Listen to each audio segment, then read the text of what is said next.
pula.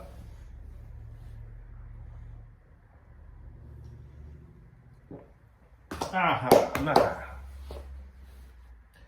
This is unrehearsed, but we are living here in New Zealand, and we can say that New Zealand is a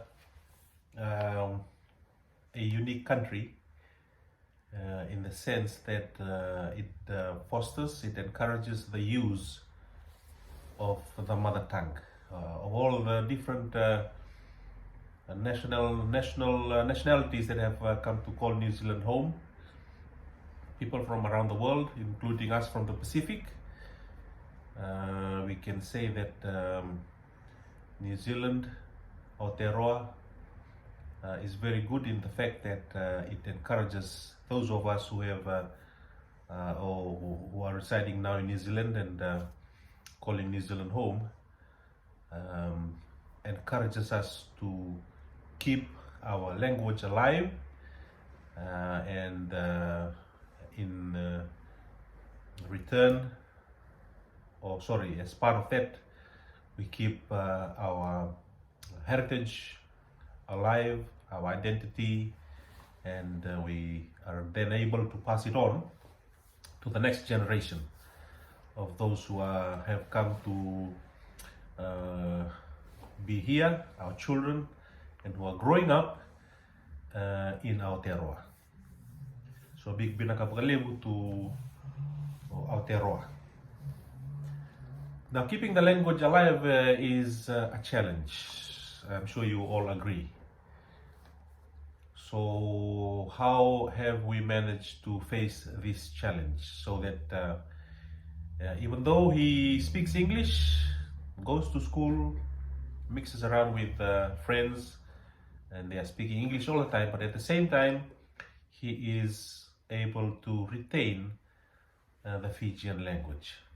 A rule that we have sort of come up with, and this is why for the many years that he has been growing up here, he's still able to switch easily between the two languages, Fijian and English.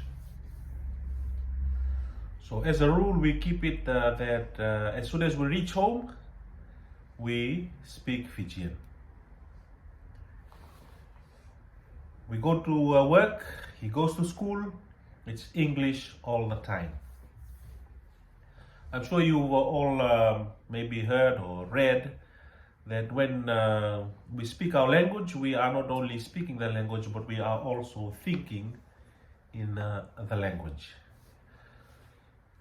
So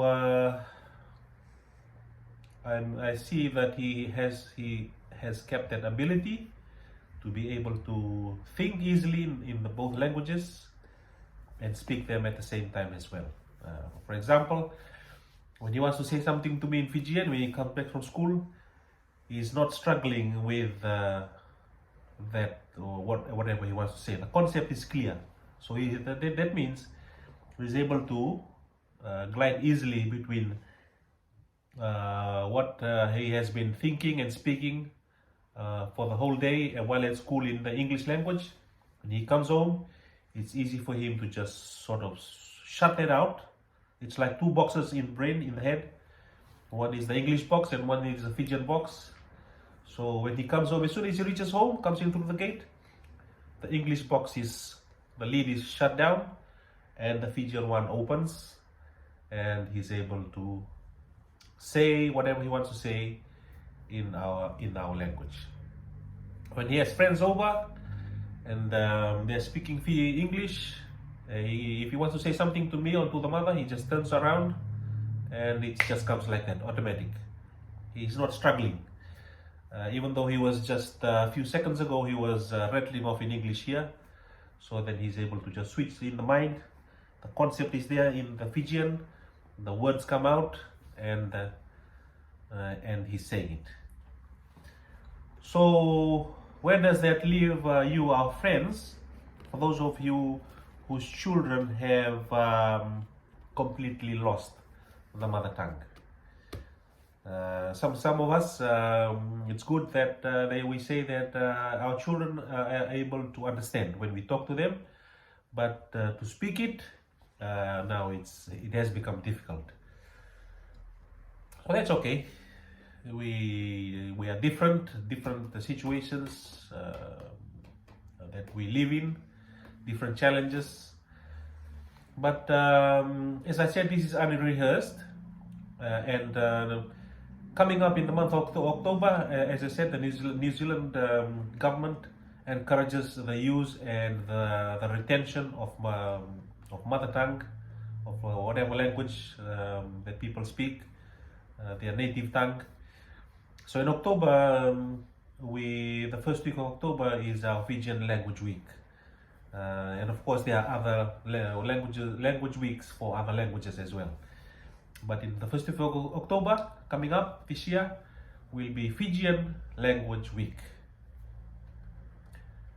And from now till October, the one way we can sort of just as an encouragement to you, if you like, we will put out videos of phrases that are part of our daily conversation at home. Simple phrases, but which is part of the Fijian life at home, Fijian culture.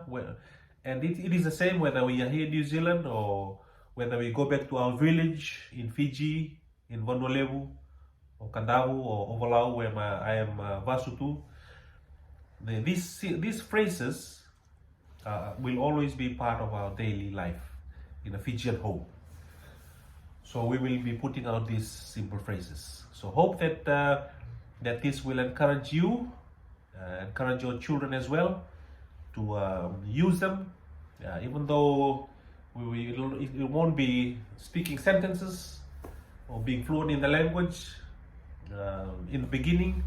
But these simple phrases, if we try to use them, that's one step we can say in trying to trying to do something about our language. Yes. So as you see, for me, I have to try and switch between those two boxes, the Fijian and the English. But for you, it's easy because now he's here speaking the English and speaking the Fijian at the same time. So children, amazing at this young age, you can easily master 1, 2, 3, 4 languages. Yeah. So hope what I've been able to say in English here is clear and will be of help. So this is the first phrase we are going to say. And children, if you listen to this phrase, and if mom and dad speak the Fijian language fluently, they can help you to pronounce it, to say it slowly. And then if you can utilize this every day at home, this phrase, this one phrase and other phrases that we might be putting out eventually, this will hope that this will be of help to you, wherever you may be.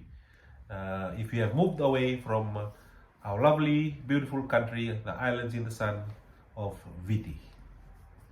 Okay, so in the morning, when we wake up, the question he usually would ask is, or he would say, good morning, and what are we having for breakfast? Okay, so that's him. In Fijian, he's thinking in the language, and that's the word that comes out. So this is part of our daily life, and I think it would be the same back home in Vanuatu, Vitilevu, Nandronga, wherever. The children, when they wake up in the morning, they will say good morning, and then they will say, oh, what are we eating, or what are we having for breakfast? So this is it. This is the phrase. Good morning, Dad, or good morning, Mom. But in this case, he will say good morning, Dad. What's for breakfast? So listen to him. Maybe Dad or Mom will help you with that phrase, and then every morning, instead of saying the English or asking the question in English, ask the question in Fijian. Okay, Renata, here goes. Yaneta ngunti dava. Did you hear that? Yeah, say it once again, Lubengu. Yan ratangun ti dava.